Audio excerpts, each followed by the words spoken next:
Good evening India. Welcome to Dharma study Sankalp हमारा भविष्य आपका। कि आज के एपिसोड में आज आप रसायन विज्ञान के प्रैक्टिस सेट का प्रथम सेट देखेंगे, जो कि आप लोगों के लिए काफ़ी ज़्यादा इंपॉर्टेंट है। पॉलिटेक्निक एंट्रेंस के जितने भी छात्र हैं उन लोगों के लिए काफ़ी ज़्यादा महत्वपूर्ण सेशन होने वाला है। तो आशा करते हैं ये जितने भी सेशन के महत्वपूर्ण प्रश्न हैं उसको आप लोग ज़्यादा से ज़्यादा पढ़ने का प्रयास कीजिएगा, साथ ही साथ अपने दोस्तों को भी शेयर कीजिएगा। ध्यान दीजिएगा, इसमें प्रश्न है और प्रश्न को बताने से पहले मैं आप लोगों से आग्रह करता हूं कि आप लोग प्लेलिस्ट में जाकर सभी वीडियो को देखने का प्रयास कीजिएगा और प्लेलिस्ट का जो लिंक है वो डिस्क्रिप्शन बॉक्स में दिया गया है। साथ ही साथ आप लोग चैनल पर जाकर बायोलॉजी, केमिस्ट्री और फिजिक्स के भी क्वेश्चन देख सकते हैं जिसका वीडियो बना हुआ है। तो ध्यान दीजिएगा, पहला प्रश्न है निम्नलिखित कथनों पर विचार कीजिए। नंबर 1 टेफ्लॉन तथा डेक्रान बहुलक है। दूसरा है प्रश्न का ऑप्शन नियोप्रीन संश्लेषित रबड़ है। तीसरा है पॉलीथीन पॉलीएथिलीन बहुलक है। चौथा प्राकृतिक रबड़ क्लोरोप्रीन है। तो इसमें आपको कथन के हिसाब से इसमें ऑप्शन को सही करना है। तो ध्यान दीजिएगा, पहला ऑप्शन पहला, दूसरा, तीसरा। दूसरा ऑप्शन है पहला, दूसरा और चौथा। और तीसरा ऑप्शन है आपका दूसरा, तीसरा, चौथा। और चौथा ऑप्शन है पहला, तीसरा, चौथा। ध्यान दीजिएगा,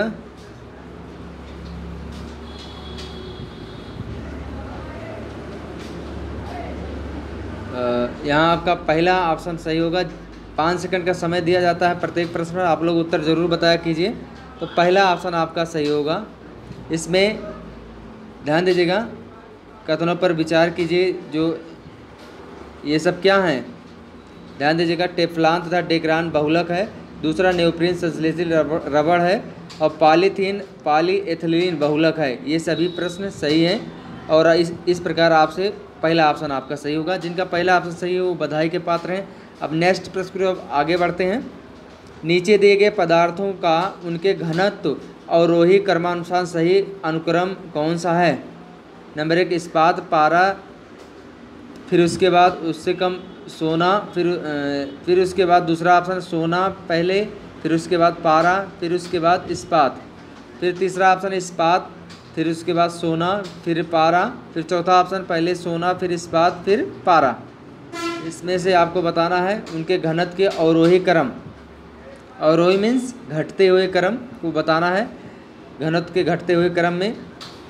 तो सोना, ध्यान दीजिएगा, जिनका दूसरा ऑप्शन सही है वो बधाई का पात्र है। सोना, पारा, इस्पात आपका सही है उत्तर होगा इसमें ऑप्शन के हिसाब से। तो ध्यान दीजिएगा, आपका दूसरा उत्तर सही, मतलब ऑप्शन सही होगा। जिनका सही है वो बधाई के पात्र हैं। अब नेक्स्ट प्रश्न आगे बढ़ते हैं। ध्यान दीजिएगा, किसी एक सामान्य व्यक्ति के रक्त का स्तर क्या होता है। नंबर 1 4.5 से 4.6। दूसरा है 6.45 से 6.55। तीसरा है 7.35 से 7.45। चौथा है ऑप्शन 8.25 से 8.35। 5 सेकंड का समय दिया जाता है प्रत्येक प्रश्न पर, जैसा कि आप लोग जानते हैं। तो एक सामान्य व्यक्ति के रक्त का स्तर क्या होता है। 7.35 से 7.45।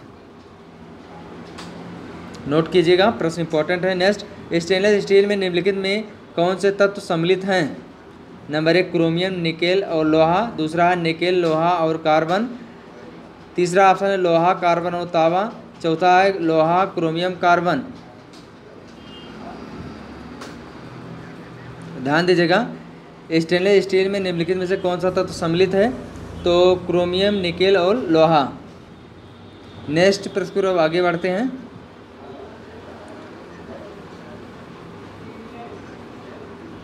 सौ डिग्री सेंटीग्रेड की वाष्प द्वारा उत्पन्न जलन उसी ताप के पानी द्वारा उत्पन्न जलन से अधिक गंभीर होती है, क्यों। ध्यान दीजिएगा, क्वेश्चन मार्क है रहता है प्रत्येक प्रश्न पे। नंबर 1 ऑप्शन वाष्प एक गैस होती है। दूसरा ऑप्शन वाष्प द्वारा अधिक ऊष्मा दी जाती है। तीसरा है वाष्प अधिक ज्वलनशील होती है। चौथा ऑप्शन वाष्प द्वारा अधिक दाब उत्पन्न किया जाता है। तो ध्यान दीजिएगा, 5 सेकंड का समय पूरा हो गया है। तो 100 डिग्री सेंटीग्रेड की वाष्प द्वारा उत्पन्न जलन उसी ताप के पानी द्वारा उत्पन्न जलन से अधिक गंभीर होती है, क्योंकि वाष्प द्वारा अधिक ऊष्मा दी जाती है। आपका दूसरा ऑप्शन सही है। नेक्स्ट प्रश्न की ओर आगे बढ़ते हैं। एल्युमिनियम पृष्ठ प्रायः एनोडीकृत होते हैं, इसका अर्थ है इस पर निक्षेपण होना किसका?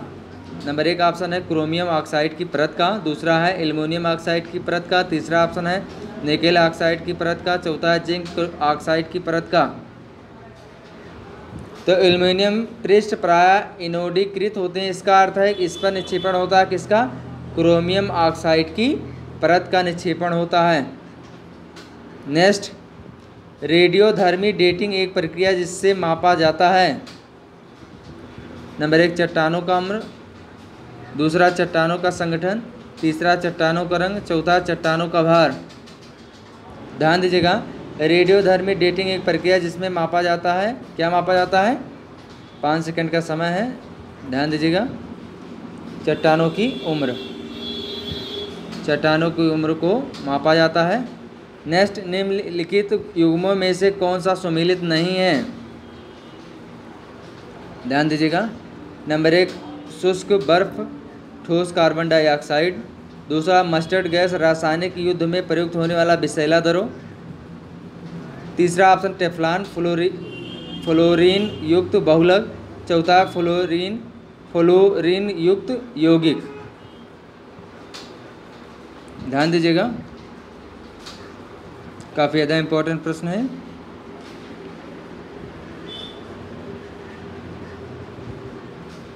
तो ध्यान दीजिएगा, आपका बिल्कुल सही उत्तर होगा इसमें टेफ्लॉन फ्लोरीन युक्त बहुलक। टेफ्लॉन क्या है? फ्लोरीन युक्त बहुलक। ये आपका सुमेलित नहीं है, बाकी सब आपका। ध्यान दीजिएगा, ये भी प्रश्न इम्पोर्टेंट है। शुष्क बर्फ किसे कहते हैं? तो ठोस कार्बन डाइऑक्साइड को। मस्टर्ड गैस रासायनिक युद्ध में प्रयोग होने वाला विषैला द्रव है। ये सब प्रश्न आप लोगों से पूछे जा सकते हैं। फ्लोरीन युक्त यौगिक है, ये भी इम्पोर्टेंट है। नेक्स्ट, निम्नलिखित में से कौन सा एक रेडियो एक्टिव नहीं है? नंबर 1 एस्टेटाइन, दूसरा फ्रांसीसियम, तीसरा है ट्रिटियम और चौथा है जंकेनियम।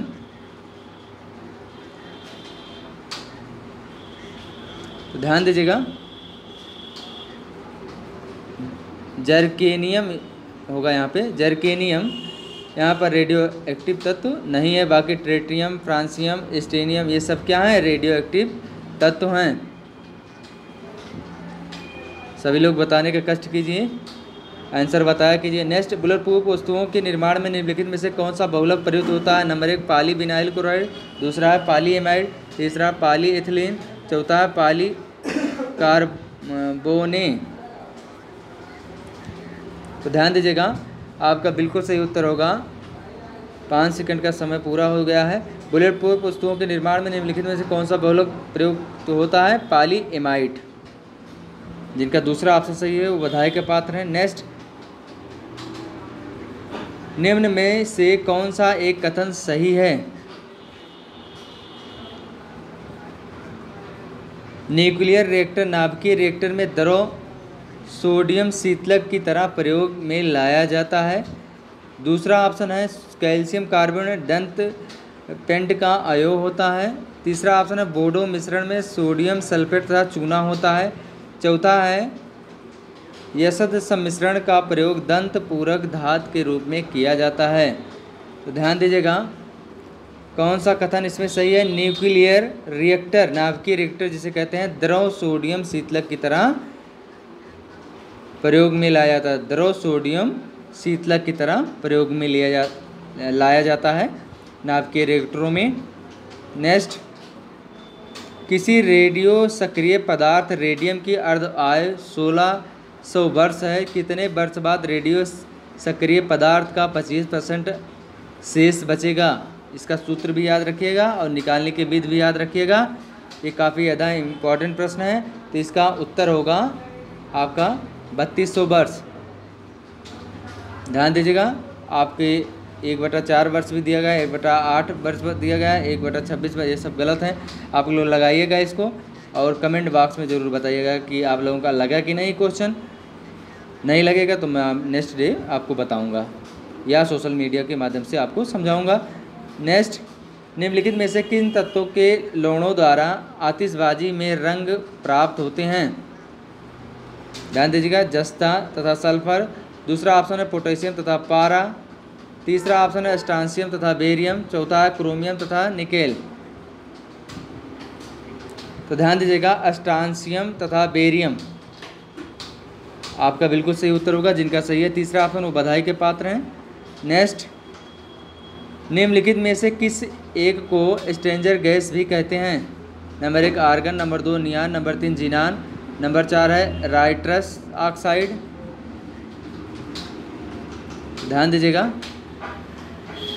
Question number 14। तो स्ट्रेंजर गैस किसे कहते हैं? जीनान को, जिनका तीसरा ऑप्शन सही वो बधाई के पात्र हैं। अब नेक्स्ट प्रश्न पर चलते हैं, काफ़ी ज़्यादा इम्पोर्टेंट प्रश्न है। उन शराब त्रासदियों में जिनके परिणाम स्वरूप अंधता आदि होती है हानिकारक पदार्थ हैं। ध्यान दीजिएगा, काफ़ी ज़्यादा इम्पोर्टेंट प्रश्न है। नंबर 1 एथिल एल्कोहल, दूसरा एमिल एल्कोहल, तीसरा है बेंजील एल्कोहल, चौथा है मेथिल एल्कोहल। तो ध्यान दीजिएगा, 5 सेकंड का समय है। उन शराब त्रासदियों में जिनके परिणाम स्वरूप अंधता आदि होती है हानिकारक पदार्थ हैं, इनमें से कौन? तो आप ध्यान दीजिएगा, मेथिल एल्कोहल आपका चौथा ऑप्शन सही होगा, जिनका सही है चौथा ऑप्शन, वो बधाई के पात्र है। नेक्स्ट, निम्नलिखित में से कौन सी एक धातु बहुत अधिक संख्या में स्वचालित वाहनों को रखने वाले शहर की वायु को प्रदूषित कर देती है? नंबर 1 कैडमियम, दूसरा क्रोमियम, तीसरा लेड, चौथा कॉपर। तो ध्यान दीजिएगा, कौन सी एक धातु बहुत अधिक संख्या में स्वचालित वाहनों को रखने वाले शहर की वायु को प्रदूषित कर देती है? तो जिनका तीसरा ऑप्शन सही हो, बधाई के पात्र है, लेड बिल्कुल सही उत्तर होगा। नेक्स्ट प्रश्न को चलते हैं, निम्नलिखित कथनों का परीक्षण कीजिए एवं नीचे दिए गए कोड का सही उत्तर ज्ञात कीजिए। नंबर 1 पीतल, तांबे तथा जस्ते की मिश्र धातु है। दूसरा मैग्नेटाइट एल्युमिनियम का सबसे अधिक महत्वपूर्ण अयस्क है। तीसरा ऑप्शन है पारदीप सम्मिश्रण वह पदार्थ हैं जिनमें पारा अनिवार्य रूप से सम्मिलित होता है। चौथा ऑप्शन है पोटेशियम नाइट्रेट फोटोग्राफी में प्रयुक्त होने वाला अनिवार्य रसायन है। तो ध्यान दीजिएगा, आपका चौथा ऑप्शन यहाँ पर सही होगा, पोटेशियम नाइट्रेट फोटोग्राफी में प्रयुक्त होने वाला अनिवार्य रसायन है, जिनका चौथा ऑप्शन सही है, वो बधाई के पात्र हैं। अब नेक्स्ट प्रश्न को आगे बढ़ते हैं। जब चींटियाँ काटते हैं तो वह अंतः छेपित करती हैं किस चीज़ का, अर्थात किस अम्ल का? तो आपका यहाँ पहला ऑप्शन है ग्लेसन एस्टिक अम्ल, दूसरा है मेथिल लाल अम्ल, तीसरा फार्मिक अम्ल, चौथा है स्टेरिक अम्ल। ध्यान दीजिएगा, आपका तीसरा ऑप्शन आपका सही होगा, फार्मिक अम्ल। नेक्स्ट, डॉक्टर कलाकार एवं मूर्तकार कैल्शियम सल्फेट का उपयोग करते हैं जिसका लोकप्रिय नाम है? नंबर 1 कली का चूना या अनबुझा चूना, दूसरा है चूना पत्थर, तीसरा ब्लीचिंग पाउडर जिसे ब्रिंजक चूड़ भी कहते हैं, चौथा है प्लास्टर ऑफ पेरिस। तो ध्यान दीजिएगा, डॉक्टर कलाकार एवं मूर्तकार जो है मूर्तियाँ जो बनाते हैं कैल्शियम सल्फेट का प्रयोग करते हैं जिसका लोकप्रिय नाम क्या है? Plaster of Paris. नेक्स्ट, माणिक और नीलम रासायनिक रूप में कैसे जाने जाते हैं? नंबर 1 सिलिकॉन डाइऑक्साइड, दूसरा एल्युमिनियम ऑक्साइड, तीसरा लेड टेट्राऑक्साइड, चौथा बोरान नाइट्राइड। तो ध्यान दीजिएगा, माणिक और नीलम रासायनिक रूप में कैसे जाने जाते हैं? एल्युमिनियम ऑक्साइड, जिनका सही उत्तर होगा वो बधाई के पात्र हैं, दूसरा ऑप्शन आपका सही होगा। नेक्स्ट, निम्न में से किस धातु को प्राप्त करने हेतु बॉक्साइड अयस्क प्रयुक्त किया जाता है? नंबर 1 लोहा, तांबा, एल्युमिनियम, चांदी। निम्न में से किस धातु को प्राप्त करने हेतु बॉक्साइड अयस्क प्रयुक्त किया जाता है? तो आपका बिल्कुल सही उत्तर होगा तांबा। तांबा बिल्कुल सही उत्तर होगा। नेक्स्ट, निम्नलिखित में से कौन सा विस्फोटक नहीं है? Number 1 tri nitro toluene TNT, दूसरा है ट्राई नाइट्रोग्लिसरीन, तीसरा है साइक्लो ट्राईमेथिलीन ट्राई नाइट्रोमीन RDX जिसका शॉर्ट फॉर्म में नाम है, चौथा है नाइट्रोक्लोरोफॉर्म। फार्म। तो ध्यान दीजिएगा, आपका चौथा ऑप्शन सही होगा यहाँ पे। ट्राई नाइट्रोक्लोरोफॉर्म एक विस्फोटक नहीं है, बाकी सब क्या है, विस्फोटक हैं, इसको नोट कर लीजिएगा। और RDS का फुल फॉर्म भी यहाँ पर देख सकते हैं आप। नेक्स्ट प्रश्न को चलते हैं। निम्नलिखित में से कौन सी धातु पीतल, कांच तथा जर्मन सिल्वर इन सभी में उभय घटक के रूप में विद्यमान है? नंबर 1 एंटीमनी, दूसरा तांबा, तीसरा टिन, चौथा जस्ता। तो ध्यान दीजिएगा, कौन सी धातु पीतल, कांच तथा जर्मन सिल्वर इन सभी उभय घटक के रूप में विद्यमान है? तो आपका बिल्कुल सही उत्तर होगा आपका तांबा। नेक्स्ट, निम्नलिखित में से कौन सा युग्म यहाँ पर सुमेलित होगा? सुमेलित नहीं है। तो ध्यान दीजिएगा, नंबर 1 मेसोन की खोज हिडेकी युवाका, दूसरा पॉजिट्रॉन की खोज CD एंडरसन एवं UF हेस, तीसरा ऑप्शन है सूर्य तथा तारों में ऊर्जा उत्पादन का सिद्धांत HA बेथे, चौथा है परा यूरेनियम तत्वों का संश्लेषी एनरिको फर्मी। तो ध्यान दीजिएगा, आपका चौथा ऑप्शन सही होगा। इसमें क्वेश्चन के हिसाब से सुमेलित नहीं है, तो परा यूरेनियम तत्वों का संश्लेषण एनरिको फर्मी आपका ये ऑप्शन के हिसाब से सही है। मेसान की खोज हिडेकी युवाका और पॉजिट्रॉन की CD एंडरसन एवं यूकी हेस, और सूर्य तथा तारों में ऊर्जा उत्पादन का सिद्धांत HA बेथे ने किया था। ध्यान दीजिएगा। नेक्स्ट प्रश्न को चलते हैं। निम्न में से कौन सीमेंट का मुख्य संगठक है? नंबर 1 जिप्सम, दूसरा चूना पत्थर, तीसरा राख, चौथा मटियार। तो ध्यान दीजिएगा, कौन सा सीमेंट का मुख्य घटक है, संगठक? तो चूना पत्थर आपका बिल्कुल सही उत्तर होगा। नेक्स्ट, हाइड्रोकार्बन के अणुभारों के बढ़ते अनुक्रम के अनुसार निम्नलिखित में से कौन सा क्रम सही है? नंबर 1 मीथेन, एथेन, प्रोपेन और ब्यूटेन, दूसरा ऑप्शन है प्रोपेन, ब्यूटेन, एथेन और मीथेन, तीसरा ऑप्शन है ब्यूटेन, एथेन, प्रोपेन और मीथेन, चौथा ऑप्शन है ब्यूटेन, प्रोपेन, मीथेन और मीथेन। तो ध्यान दीजिएगा, इसमें से आपका बिल्कुल सही उत्तर होगा पहला ऑप्शन आपका सही होगा, मीथेन, एथेन, प्रोपेन और ब्यूटेन अणुभारों के बढ़ते क्रम के अनुसार दिया गया हाइड्रोकार्बनों के अणुभारों के बढ़ते हुए क्रम के अनुसार आपका पहला ऑप्शन इसमें से सही होगा। जिनका सही है वो बधाई के पात्र हैं। आप लोग क्वेश्चन ज़रूर दीजिए और वीडियो को कम से कम 5 ग्रुपों में आप लोग शेयर कीजिए। आप लोग शेयर नहीं करते, जिसका बहुत मलाल रहता है। आप लोगों के लिए इतना ज़्यादा मेहनत किया जाता है क्वेश्चन के माध्यम से, जिससे आप लोगों का जो समय है वो काफ़ी ज़्यादा महत्वपूर्ण हो, आपका फ्यूचर अच्छा हो, इसीलिए इतना मेहनत किया जाता है। आप लोग थोड़ा सा इतना थैंक यू बनता है। जितने लोग चैनल को सब्सक्राइब नहीं किए उनको वो चैनल को सब्सक्राइब करें, साथ ही साथ अपने दोस्तों को भी सब्सक्राइब करने के लिए प्रेरित करें। आशा करते हैं आप लोग ऐसा अवश्य करेंगे। तो ध्यान दीजिएगा, निम्न में से कौन सा एक युग्म पुष्प कहलाता है? नंबर 1 जिंक ब्रोमाइड, दूसरा जिंक नाइट्रेट, तीसरा है जिंक ऑक्साइड, चौथा है जिंक क्लोराइड। तो ध्यान दीजिएगा, आपका बिल्कुल सही उत्तर होगा जिंक ऑक्साइड। जिनका सही है वो बधाई के पात्र हैं। नेक्स्ट, निम्नलिखित गैस युग्मों में किसका मिश्रण खानों में देखकर होने वाले विस्फोट का कारण है? नंबर 1 हाइड्रोजन एवं ऑक्सीजन, दूसरा ऑक्सीजन एवं स्टीलिन, तीसरा है मीथेन एवं मीथान, चौथा कार्बन डाइऑक्साइड एवं मीथेन। तो ध्यान दीजिएगा, क्वेश्चन नंबर 28 मीथेन एवं वायु आपका बिल्कुल सही उत्तर होगा। गैस युग्म में किसका मिश्रण खानों में देखकर होने वाले विस्फोटों का कारण है? मीथेन एवं वायु। नेक्स्ट, मोती के मुख्य अयव हैं। नंबर 1 कैल्शियम कार्बोनेट, दूसरा है एरागोनाइट और क्राचियोलिन, तीसरा है अमोनिया सल्फेट और सोडियम कार्बोनेट, चौथा है कैल्शियम ऑक्साइड और अमोनिया क्लोराइड। मोती के मुख्य अयव हैं कैल्शियम कार्बोनेट।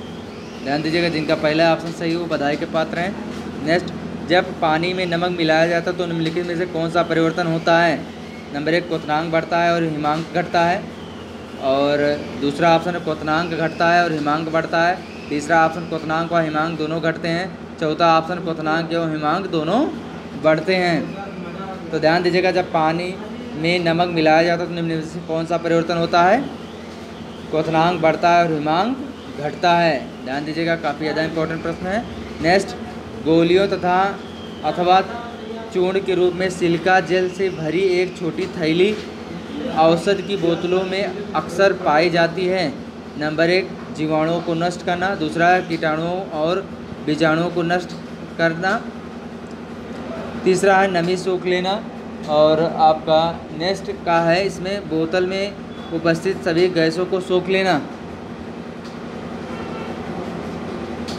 ध्यान दीजिएगा, नमी सोख लेना इसका उद्देश्य होता है। गोलियों अथवा चूर्ण के रूप में सिलिका जेल से भरी एक छोटी थैली औषध की बोतलों में अक्सर पाई जाती है। किस लिए? नमी सोखने के लिए। मोस्ट इम्पॉर्टेंट प्रश्न है। नेक्स्ट, स्वचालित इंजनों में कौन सा यौगिक हिमरोधी के रूप में प्रयुक्त होता है? Number 1, propyl alcohol. दूसरा, एथेनॉल। तीसरा, एथिलीन ग्लाइकॉल। चौथा है मेथेनॉल। तो ध्यान दीजिएगा, एथिलीन ग्लाइकॉल आपका बिल्कुल सही उत्तर होगा। स्वचालित इंजनों में कौन सा यौगिक हिमरोधी के रूप में प्रयुक्त होता है? Ethylene glycol. जिनका सही है वो बधाई के पात्र हैं। नेक्स्ट, एक रेडियो एक्टिव पदार्थ की अर्धायु 4 महीने, इस पदार्थ के 3/4 का क्षय होने में समय लगेगा। नंबर 1, 3 महीने। दूसरा है 4 महीने। चौथा है, यहाँ तीसरा ऑप्शन है 8 महीने। चौथा है 12 महीने। तो ध्यान दीजिएगा, आपका तीसरा ऑप्शन सही होगा, 8 महीने। एक रेडियो एक्टिव पदार्थ की अर्धायु 4 महीने है, इस पदार्थ के 3/4 का क्षय होने में समय लगेगा। तो ध्यान दीजिएगा, 8 महीने। जिनका सही है वो बधाई के पात्र है। नेक्स्ट, निम्नलिखित युग्मों में से कौन सा सुमेलित नहीं है? नंबर 1, फ्लोरीन युक्त कार्बनिक यौगिक। दूसरा है शुष्क बर्फ ठोस कार्बन डाइऑक्साइड। तीसरा है केराटिन, मानव चर्म की बाहरी परत में पाया जाने वाला प्रोटीन। चौथा है मस्टर्ड, रासायनिक युद्ध में प्रयुक्त होने वाला विषैला द्रव। यहाँ पर कौन सुमेलित नहीं है? तो ध्यान दीजिएगा, फ्लोरीन युक्त कार्बनिक यौगिक ये सुमेलित नहीं है। बाकी सब क्या हैं? सुमेलित हैं। ये सब सुमेलित हैं, इसको याद कर लीजिएगा, ये भी प्रश्न के रूप में इम्पॉर्टेंट है। नेक्स्ट, निम्नलिखित में से कौन सा एक कथन सही नहीं है? नंबर 1, NaCl की उपस्थिति में प्लास्टर ऑफ पेरिस के जमने के समय में वृद्धि होती है। दूसरा, सीमेंट में जिप्सम का, ध्यान दीजिएगा, उपयोग उसकी स्थापना दर। यहाँ प्रश्न को रिपीट करते हैं पॉइंट को। सीमेंट में जिप्सम का योग उसकी स्थापना दर, जमने की दर को मंद करने के लिए किया जाता है। और सभी क्षारीय मृदा धातुएं जल योजित लवण उत्पन्न करती हैं। चौथा, बेरियम तथा अस्टांसियम प्रकृति में मुख्य रूप में पाए जाते हैं। तो ध्यान दीजिएगा, आपका चौथा ऑप्शन यहाँ पर सही होगा, बेरियम तथा अस्टांसियम प्रकृति में मुख्य रूप से पाए जाते हैं। आपका बिल्कुल सही उत्तर होगा।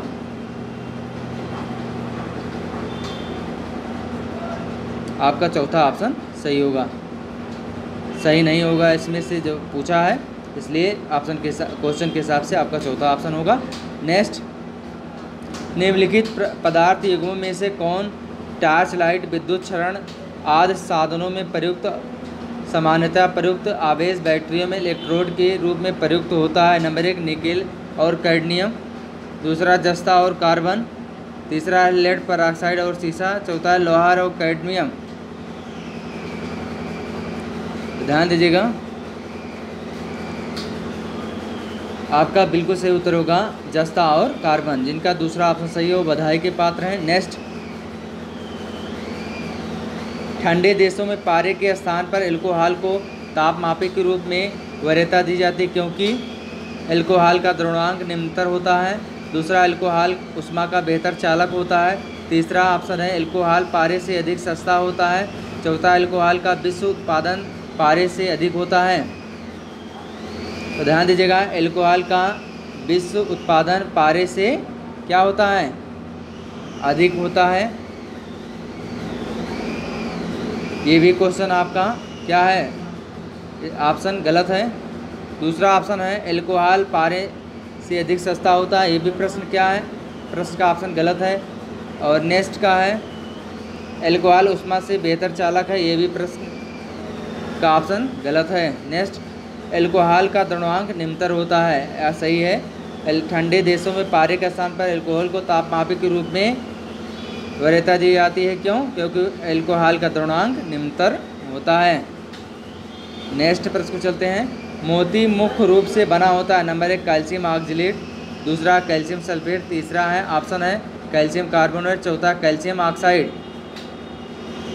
ध्यान दीजिएगा, मोती मुख्य रूप से किसका बना होता है? कैल्शियम कार्बोनेट का बना होता है। नेक्स्ट निम्नलिखित में से कौन सा तत्व लोहे के साथ मिश्रित होने पर इस्पात बनाता है जो उच्च ताप का प्रतिरोध कर सकता है और जिसमें उच्च कठोरता तथा अपघर्षण का प्रतिरोधकता होती है?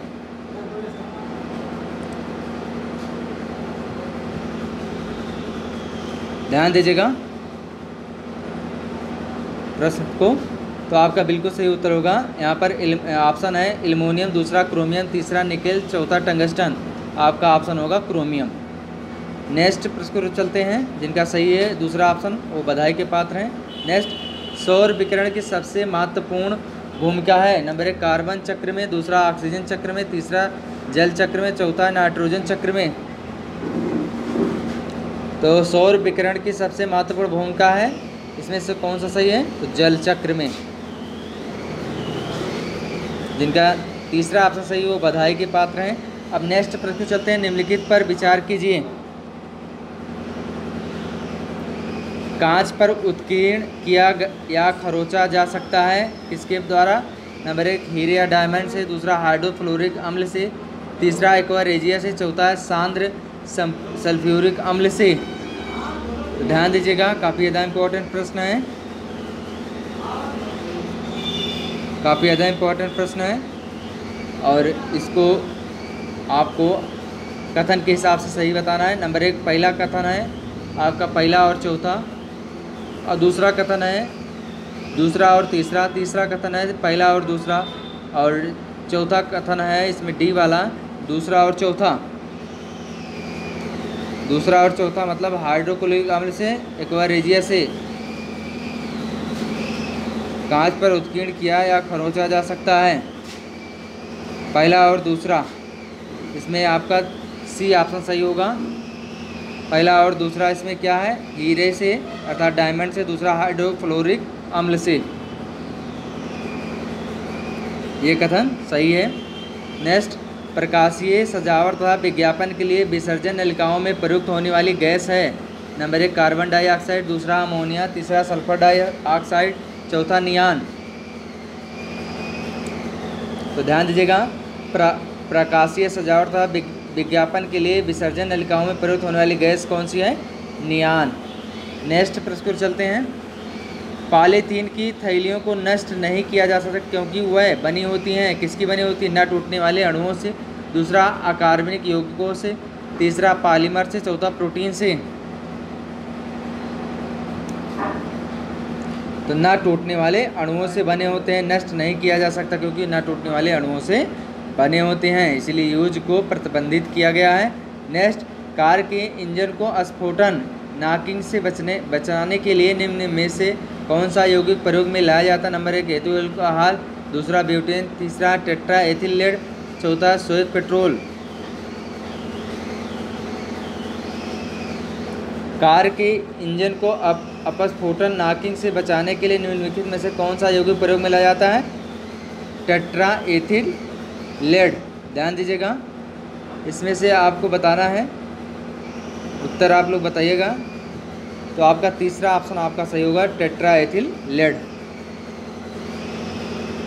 नेक्स्ट निम्नलिखित धातु युग्म में से किस एक में क्रमशः सबसे हल्की धातु तथा सबसे भारी धातु है? नंबर 1 लिथियम और पारा, दूसरा है लिथियम और ऑस्मियम, तीसरा है एल्युमिनियम और ऑस्मियम, चौथा है एल्युमिनियम और पारा।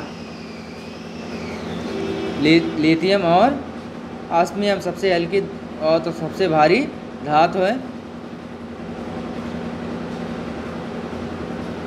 नोट कर लीजिएगा प्रश्न को। नेक्स्ट निम्नलिखित में से कौन सा परमाणु कण नहीं है? नंबर 1 न्यूट्रॉन, दूसरा प्रोटॉन, तीसरा न्यूट्रॉन, चौथा इलेक्ट्रॉन। तो ध्यान दीजिएगा, आपका बिल्कुल सही उत्तर होगा ड्यूट्रॉन। परमाणु कण नहीं है ड्यूट्रॉन, बाकी सब क्या है? परमाणु के कण हैं। ये सब क्या है? कण हैं। और ऑप्शन के हिसाब से आपका ये ऑप्शन नंबर 3 सही होगा। नेक्स्ट क्वेश्चन के हिसाब से ऑप्शन नंबर 3 आपका सही होगा। नेक्स्ट, भोपाल में यूनियन कार्बाइड फैक्ट्री से जो गैस रिस गई थी वह थी, तो कार्बन मोनोऑक्साइड, दूसरा ऑप्शन है मीथेन, तीसरा है मेथिल आइसोसाइनाइड, चौथा है सल्फर डाइऑक्साइड। तो ध्यान दीजिएगा, तो आपका CH4 जेम्स एंडरसन जिनका नाम था, भोपाल में ये कब हुआ था त्रासदी? 1984 में। जेम्स एंडरसन नाम इनसे सम्मिलित है, तो ये भोपाल गए त्रासदी से। तो ये आपका दूसरा ऑप्शन सही है। जिनका सही है वो बधाई के पात्र हैं। नेक्स्ट, गहरे समुद्र के गोताखोर निम्न में से किस एक गैस मिश्रण का उपयोग करते हैं? नंबर 1 हीलियम ऑक्सीजन मिश्रण, दूसरा हीलियम नाइट्रोजन मिश्रण, तीसरा ऑक्सीजन एसिटिलीन मिश्रण, चौथा ऑक्सीजन हाइड्रोजन मिश्रण। तो ध्यान दीजिएगा, हीलियम ऑक्सीजन मिश्रण आपका सही होगा। जिनका सही है वो बधाई के पात्र हैं। आप लोग वीडियो देखने के साथ साथ अपने दोस्तों को भी शेयर कीजिएगा। यदि आप शेयर करेंगे तो ये आपका थैंक यू होगा धर्मश्री परिवार की तरफ से। और साथ ही साथ आप लोग जितने भी सोशल साइटें देखें उनसे भी जुड़ने का प्रयास कीजिएगा, ये आपका आभार होगा। हम आशा करते हैं आप लोग ऐसा अवश्य करेंगे। निम्न में से कौन सी गैस वायुमंडल में अम्लीय वर्षा की उत्पत्ति के लिए उत्तरदायी है? तो ध्यान दीजिएगा, तो ये आपका बिल्कुल सही उत्तर होगा नंबर 1 पहला ऑप्शन है CFC, दूसरा ऑप्शन है CH4, तीसरा ऑप्शन है O3, चौथा ऑप्शन है SO2 सल्फर डाइऑक्साइड। तो आपका तीसरा ऑप्शन और दूसरा ऑप्शन और पहला ऑप्शन ये गलत है, आपका चौथा ऑप्शन सही होगा। जिनका सही हो बधाई के पात्र हैं।